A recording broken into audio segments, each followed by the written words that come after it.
mga ka-trending, welcome back to ZK Trend. Spotted si Donnie kagabi na dumalo nga sa Shake, Rattle and Ball 2024. Dumalo si Donnie in behalf nga sa Belo at makikita dito nakasama niya ang nakababatang kapatid na si Hannah.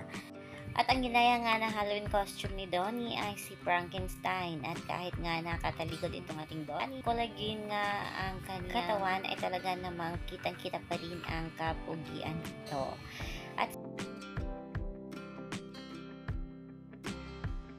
si Belle nga ay hindi nakadalo sa nasabing Shake, Rattle and Ball dahil nga may mga commitment si Belle at 1 AM na nga ang kanilang